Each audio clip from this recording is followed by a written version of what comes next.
예수님을 만난 사람의 특징. 예수님을 만난 사람의 특징.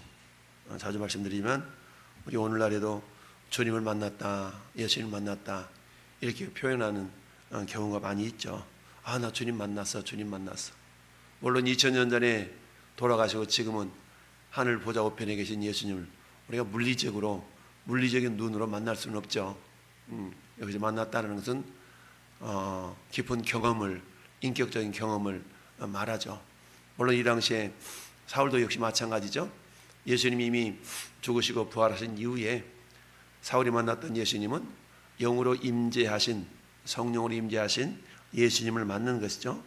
그래서 사울이 다메섹 도상으로 가는 길에 사울아 사울아 네가 어찌 나를 박해하느냐, 네가 어찌 나를 박해하느냐.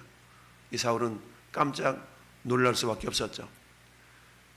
스데반 집사가 복음을 전하다가 돌에 맞아 죽어가는 그 현장에서 사울은 그 돌에 돌을 지어 죽이는 그 사람들 옷을 맡아서 있었던 사람이었고, 그리고 스데반 집사가 돌에 맞아 죽는 것을 마땅히 여겼다라고 여길 정도까지, 어찌 보면 사울은 잘못된 열심이 특심이었다라고 말할 수가 있겠죠.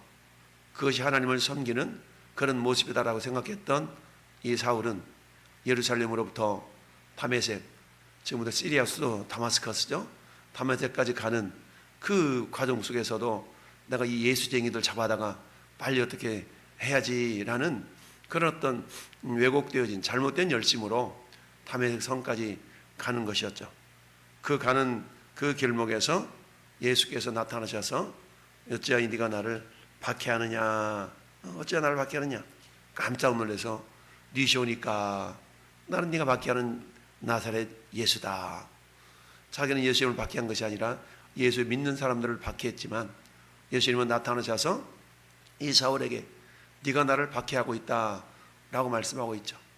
이건 뭡니까? 우리가 신학적으로 표현한다 그러면 예수 그리스도의 몸이 우리 모든 교회 성도들이기 때문에, 즉 성도를 박해하는 것은 예수님 몸을 박해하는 것이고 곧 예수님을 박해하는 것이기 때문에 나는 네가 박해하는 예수다 라고 말씀을 하셨던 것이죠. 이처럼 주님을 만났던 이 사울은 즉시로 눈이 감겨져 가지고, 물리적인 눈은 떠졌지만 영적인 눈이 감겨져 가지고, 물론 물리적인 눈으로도 사물을 분별할 수 없는 그런 안타까운 모습을 경험하게 됩니다. 결국 사람들의 손에 부축을 당할 수밖에 없는 그 상황 속에서 하나님은 이미 아나니아라는 선자를 감동하셔서 사울이라는 청년이 너를 찾아갈 터이니까 너는 그 청년에게 안수해서 눈을 뜨게 해라. 그런데 이미 아나니아도 사울이라는 청년에 대한 그런 소문을 익히 듣고 있었던 것이죠. 그 사람을 통해서 많은 그리스도인들이 이미 해를 받았다는 소식을 들었기 때문에 주저주저 하고 있는 그때에 우리 주님이 15절 우리 같이 한번 읽어볼까요?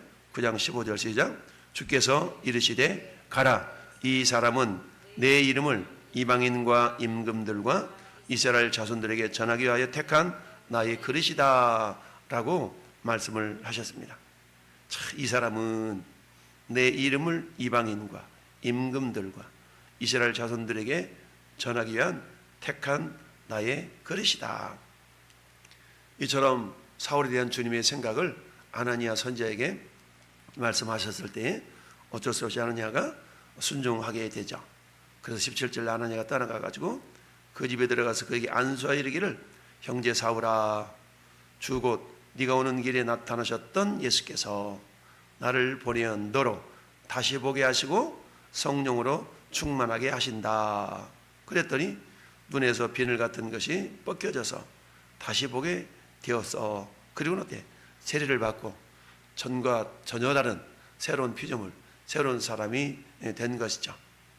자, 이렇게 해서 며칠을 다메섹에서 있는 제자들과 며칠을 더 이렇게 머물고 있다가 20절에 한번 고백합시다. 즉시로. 오늘 우리 예수님을 만난 사람의 특징이라고 했는데, 이처럼 즉시로 다메섹에 있는 제자들과 함께 그들에게 복음을 전했다. 각 회당에서 예수께서 하나님의 아들이심을 전파했어요. 근데 이것이 도저히 이해가 안 되죠. 사람들은 용납할 수가 없는 겁니다. 혹시 저자들이 저렇게 해서 가짜로 이렇게 만들어 가지고 그런 건 아니야? 마치 예후가 저 아방 시대 때 어떻습니까? 바알과 아세라 신을 섬기는 거짓 제사장들을 데려다가 완전 몰살시킨 일이 있었지 않습니까? 그런 것처럼 혹시 우리를 이렇게 잘못 이렇게 유혹하다가 그렇게 다시 또 넘기려는 건 아닐까? 이런 막 의혹을 사기도 충분했지 않았겠어요? 그러면서 21절에 듣는 사람이 다 놀라 말하되 이 사람이 예루살렘에서 이 이름을 부르는 사람을 멸하려던 자가 아니냐. 여기 온 것도 그들을 결박하여 대제사장들에게 끌어가고자 함이 아니냐. 이처럼 혹시 이처럼 유혹해가지고 맞아라고 동조하는 사람들을 잡아다가 대제사장한테 넘겨주려고 그런 건 아닐까. 의심을 사기에 충분했지 않았겠어요? 그랬더니 어때요? 22절에 사울은 힘을 더 얻어 예수를 그리스도라고 증언하여 다메섹에 사는 유대인들을 당혹하게 했더라. 여러분, 처음에 유대인들은 어때요? 당연히 이 사울은 지금 자기 편이었고 자기들과 같은 마음 같은 뜻을 품고 있는 줄 알았는데 웬걸 이 사울이라는 청년에 대한 소문도 들어서 이미 앓고 있었는데 그래? 자기들이 그동안 핍박하고 박해하던 그 예수 믿는 사람들을 위하여 오히려 자기를 거꾸로 대변하며 자기들을 오히려 반대하는 그런 모습으로 변화되어져 버린 이 사울을 이해할 수가 없었던 것이죠. 그렇습니다. 그러면 어때요? 사울 입장에서 본다 그러면 기존에 가지고 있었던 기득권이 있지 않겠어요? 기득권, 자기가 누렸던 이 기득권, 이 기득권을 가지고 있었던 이 사울이 혹여라도 유대인들에게 잘못 보이면 어때요? 기득권을 다 날려버리게 될, 다 잃어버리게 될 그런 어떤 세상적으로 말하면 굉장히 위험한 그런 지경 아니었겠어요? 그럼에도 불구하고 사울은 힘을 더 얻어 예수를 그리스도라고 증언하면서 예수님을 전하는 사람이 되었던 것이죠. 그래서 가만히 며칠을 지켜보니까 이게 정말로 이게 바뀐 것 같아. 유대인들을 볼 때. 그래서 23절에 여러 날이 지나며 유대인들이 사울 죽이기를 공모하더니 사울과 함께 꾀하여서 예수쟁이들을 잡아다가 족치려고 그랬댔는데 이제는 거꾸로 오히려 예수님을 전하는 사람이 되었다 보니까 유대인들 입장에서 보면은 완전 배신자가 된 거죠. 그러니 자기들이 배신자가 된 이 사울을 가만두면 안 될 것 같아. 오히려 영향력이 더 커질 것 같으니까 안 되겠다. 이놈을 어떻게 하든지 우리가 없애버리자 라고 공모를 했고 이 소식이 사울에게까지 들려지게 되죠. 그러면서 그를 죽이려고 밤낮으로 성문을 지키면서 이 녀석 걸리기만 해봐 이러고 있다 보니까 그의 제자들이 밤에 사울을 광주리에 담아서 성벽에서 달아 내리더라. 그러니까 문을 통과해서 갈 수 없으니까 성벽으로 광주리에 담아가지고 이렇게 내려서 결국은 어디로 향해요? 예루살렘으로 가도록 이렇게 했던 것이죠. 자, 이처럼 오늘 본문 예수님을 만난 사람의 특징 이런 제목을 통해서 우리가 생각해 볼 수 있는 것들은 뭐냐? 결국 우리가 예수님을 믿는다는 것은 뭡니까? 단순하게 다 예수님 영접했어 이런 의미일 수 있겠지만 그러나 그것보다 더 우리가 보통 예수 믿는다라는 건 뭡니까? 예수께서 나의 그리스도이심을 믿는 거 아니겠어요? 그리스도라는 것은 우리말로 하면 기름 부음 받은 자, 히브리어로 말하면 메시아, 따라서 메시아나 그리스도나 기름 부음을 받은 자나 같은 단어, 다른 언어의 의미죠. 그런데 예수를 믿는다는 것은 뭡니까? 예수 그분이 나의 그리스도이심을 고백하고 믿는 거 아니겠어요? 여러분 성경에는 기름을 부어서 세운 직분이 세 가지가 있다고 그랬죠. 왕과 제사장과 선지자. 이 세 직분은 기름을 부어서 직분을 세운다. 그런데 이 세 직분을 그리스도라고 그러는데 나의 그리스도. 누가? 예수께서. 예수님이 나의 그리스도가 되신다는 얘기는 뭡니까? 첫째, 예수님이 나의 왕 되심을 믿고 인정하는 거 아니겠어요? 그동안에는 이단의 괴수로 여겼던 예수님을 이제는 나의 주인으로, 나의 왕으로 모셔드려야 되니까 일대 변혁이 일어날 수밖에 없었던 것이죠. 그건 사울에게만 그런 것이 아니라 오늘 이 시간 예수 그리스도를 구주로 영접한 저와 여러분들도 동일한 모습인 줄 믿습니다. 그래서 예수께서 나의 왕이심을 믿는 거고, 둘째는 어때요? 그분이 내 죄 문제를 해결하신 대제사장이 되셨다. 내가 내 죄 때문에 내가 죽어야 되는데 예수께서 내 죄를 대신 담당하시고 십자가에 죽으셨다는 사실, 그래서 그분이 나의 제사장이 되시고 대제사장이 되신 사실을 우리가 받아들여서 내 죄 문제 내가 해결할 수 없지만 예수님이 해결하심을 믿고 인정하는 것이 예수님을 나의 제사장으로, 나의 그리스도로 받아들이는 또 두 번째 모습이고, 세 번째는 뭡니까? 그 예수님은 나의 선지자가 되신다. 예수님은 오늘날도 말씀을 통하여 주의 말씀은 내 발의 등이요 내 길의 빛이라 말씀하시면서 또한 내가 곧 길이요 진리요 생명이라, 주를 따라가는 모든 자들에게 우리에게 생명길로 인도하시는 선지자가 되신다 라는 사실이죠. 따라서 우리가 예수님을 오늘날 믿고 그분이 나의 구주요, 그분이 나의 선지자심을 오늘도 믿고 살아가는 사람들을 그리스도인이다 라고 말할 수가 있습니다. 이런 사람들을 또 다른 말로 표현한다 그러면 어때요? 거듭난 사람이다 라고 말하고 있는 거 아니겠어요? 여러분, 우리가 예수님을 믿어도 인격적으로 주님을 깊이 경험하지 못할 수가 있죠. 그러나 오늘 사울 같은 경우는 어떻습니까? 다메섹 도상에서 주님을 인격적으로 깊이 만난 이후에 그 삶이 아주 파격적으로 변화가 된 것을 알 수가 있습니다. 여러분, 또한 그러면서 20절 말씀 보니까 사울이 즉시로 했던 건 뭡니까?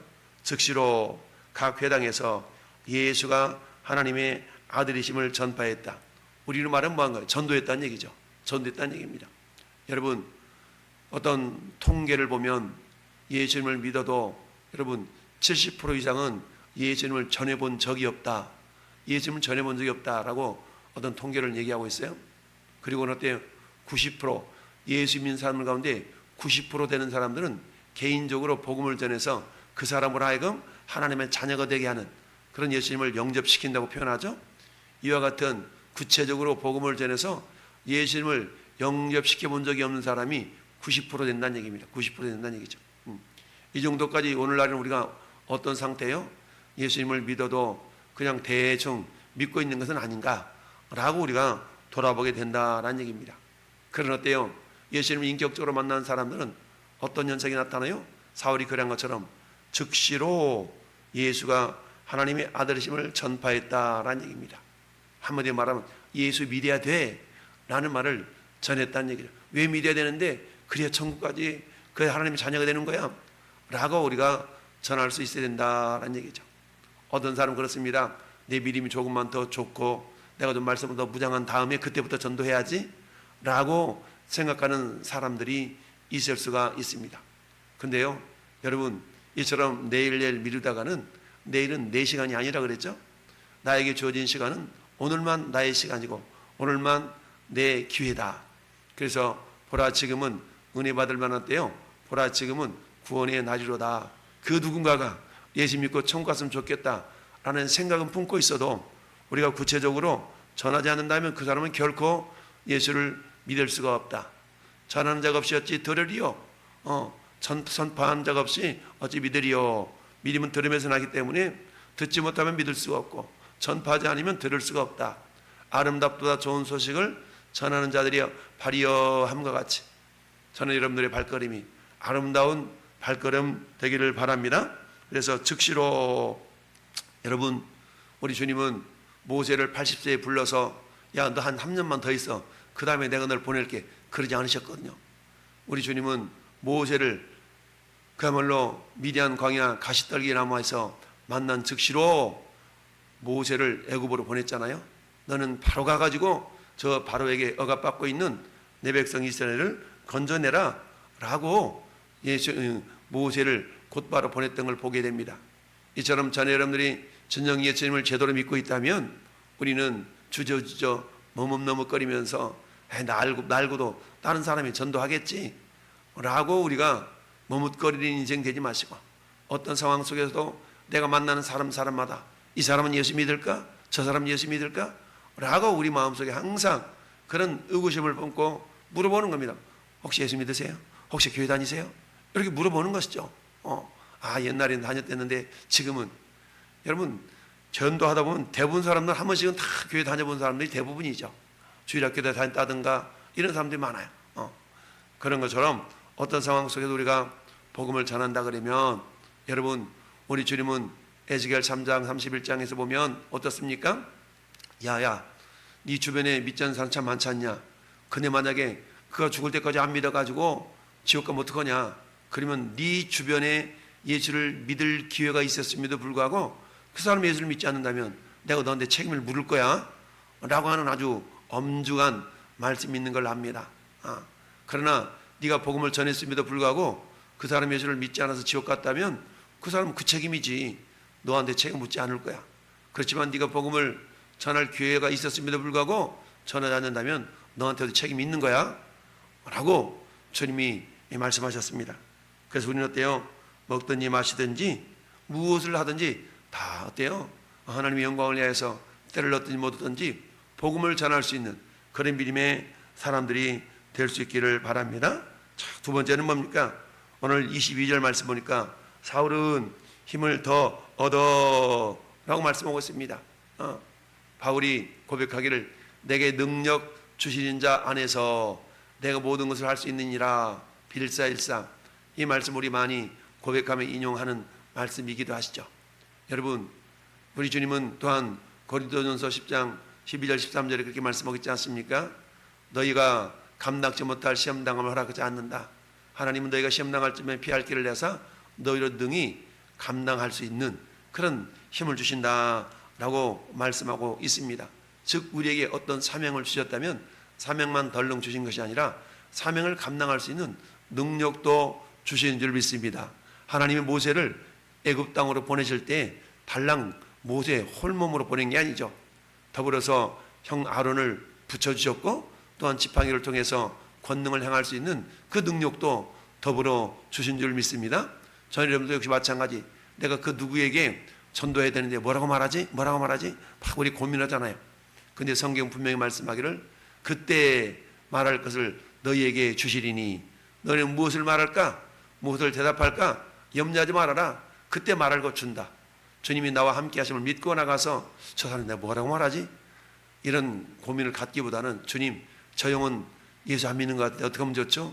라고 입을 띨 때에 주님은 저와 여러분들에게 지혜를 주셔서 수리수리 말이 잘 나오도록 하나님이 역사하실 줄 믿습니다. 그렇습니다. 이처럼 복음을 전하는 모습을 보고 이 다메섹에 있었던 유대인들은 첫 번째는 믿지 못했다가 나중에는 저놈이 대단히 돌았구만. 아마 이렇게 생각했을 수도 있습니다. 그렇습니다. 우리 주님 말씀하기를 나중된 자 먼저 되고 먼저 된 자 나중될 자 많다라는 말씀을 하고 있습니다. 어떤 부자 청년이 예수님께 와서 물어봅니다. 내가 무엇을 하야 영생을 얻으리까? 네가 계명을 아느냐? 예, 이런저런 계명 내가 어릴 때부터 다 지켰나이다. 그래? 네가 한 가지 부족한 것이 있다. 네게 있는 것을 다 팔아 그들 가난한 사람들 나눠주고 나를 쫓으라. 그러면 하늘에서 보화가 있으리라. 그랬더니 청년이 부자인 거로 근심하며 갚버렸다. 이 모습을 보시고 주님이 말씀합니다. 야, 부자가 천국에 들어가기가 낙타가 바늘귀로 들어간 것보다 더 어렵다. 이렇게 주님이 말씀하시죠. 이 소식을 들었던 제자들이 바로 물어봅니다. 야, 그렇게 어려운 걸 누가 그러면 천국 갈 수 있대요? 주님 말씀하십니다. 사람으로서는 할 수 없으되 하나님은 그렇지 아니하니 하나님으로서는 다 하실 수 있느냐. 그랬더니 제자들이 또 말합니다. 주여 우리가 모든 걸 버리고 주를 따랐나이다. 그래서 주님이 칭찬합니다. 그래, 네가 주와 복음을 위해서 나를 위하여 집안의 형제나 자매나 어머니나 아버지나 자식이나 전토를 벌인 자는 현세에 있어서 집과 형제와 자매와 어머니와 자식과 전토를 100배나 받되 박해를 겸하여 받고 내세에 영생을 받지 못할 자가 없다. 그러나 먼저 된 자로서 나중되고 나중된 자로서 먼저 될 자가 많다라고 말씀하셨죠. 무슨 말씀입니까? 내가 예수 믿은 지 10년 됐다고 해서 그 믿음이 나보다 항상 앞서갈 수 있는 건 아니다라는 얘기입니다. 따라서 우리는 세리완회 때부터 천국을 침노를 당한다는 말씀처럼 항상 침노하는 신앙을 가지고 어떤 상황 속에서도 주께서 나의 그리스도점을 고백하고 그 주님을 전하기를 힘써 우리가 시도하고 수고하고 애쓴다 그러면 우리 믿음은 그 어떤 사람들보다 먼저 앞서 나갈 수 있는 믿음의 사람들이 될 수 있다는 사실을 기억하면서 오늘도 과연 나는 그런 인격적으로 주님을 깊이 만난 사람인가? 그 만난 사람의 특징은 즉시로 주님을 전파할 수 있는 그런 담대함이 생기고 그런 사람은 주님께서 더불어서 능력도 덧입혀 주신다.